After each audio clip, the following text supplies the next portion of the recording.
Now, the third leg of the public hearings on the proposed toll tariffs was held last night in a packed hall in Sunninghill, north of Johannesburg. Residents of the suburb, who were highly emotional, told government officials and SANRAL they strongly reject the whole e-tolling system. Tiani Rekhodzo is from the Department of Transport nationally. He was part of the hearing. He joins us now from the studios in Pretoria. Let's welcome him. Tiani, good morning to you. Welcome. Thank you for joining us. Good morning, Vuyo. Thanks for the invitation. All right. Well, let's just show you some of what people had to say about during the public hearings yesterday. Let's take a look. The government has already made the decision that they're going ahead with the, with the e-toll. And my feeling, yes, I want to come and, listen and hear, share my views and still ask questions, but I still feel like it's not enough. And even the marketing and the advertising of these meetings was not publicized so that people know that these are happening. Well, our views about the hearings is this is a little too late. This type of consultation should have happened in 2007 before they made the decision to toll. So quite frankly, we think it's a big box-ticking exercise, but what we do like about it is that this is the first time that the public have an opportunity to engage with the authorities face-to-face. But I think there's a groundswell now and a growing realization by the public that they can stop the e-tolling if they do not participate in it. They're not addressing what we want to know, how it came about in the first place. They want to basically discuss fares and whatever, and we can't afford it. So we're just coming to show support, not to have it in thing, but we know they just wasting our time basically. All right, Tiani, there's a sense that people are saying, these public hearings are really just a smokescreen. This is a fait accompli. This is not really a sincere, genuine process of hearing what the public has to say. From the perspective of the Department of Transport, what is your response to that? Thanks, Vuyo. No, our feeling is that this was a necessary exercise, particularly in relation to the three key issues that we wanted to focus on.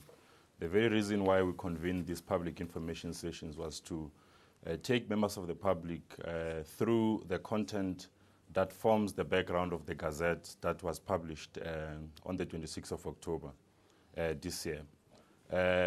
Those issues relate to the conditions of tolling, secondly, exemptions from tolling, and thirdly, the toll tariffs themselves. So we felt as government that it will be very important that beyond the 30-day period that members of the public have to make written submissions to the Department of Transport, it will also be important, where possible, to reach out to members of the community to take them through the background and ensure that we take them into our confidence as government as we proceed. So it cannot be correct that this was just a smokescreen or window dressing exercise, as some people have called it. Yeah.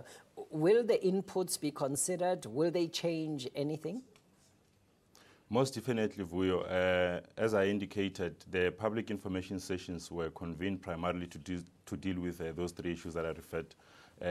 Beyond the interactions that we've had with members of the public who took their time to come and engage with us, we continue to also encourage those who are not able to make it to make use of the opportunity that remains till the 26th of November to write to the Department of Transport to make their views known so far as what's contained in the Gazette goes. So we can guarantee that there is no view that's going to fall by the wayside, that we are not going to, that's not going to form part of the final report that we will then submit to the Minister of Transport for consideration. So this is indeed a necessary exercise for us. So once the public hearings are done, what then? All of these inputs will be put together, they'll be taken to the minister, then what?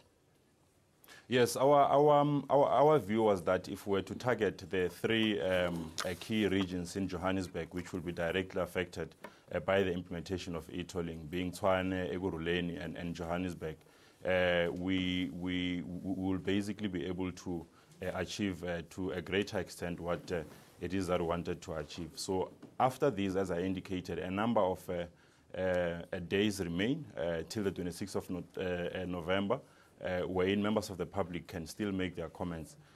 Thereafter, we will collate everything that we would have received, which currently I can state that we have received more than 3,000 submissions from members of the public through our email system. Those will be put into a consolidated report that will give to the Minister of Transport, after which the Minister is required by law to publish whatever his final determination becomes on those three issues. Okay. And only 14 days after the publication of the Minister's final determination can the project commence. All right. Thank you very much. Diane Rekotso is with the Department of Transport, joining us from our studios in Pretoria.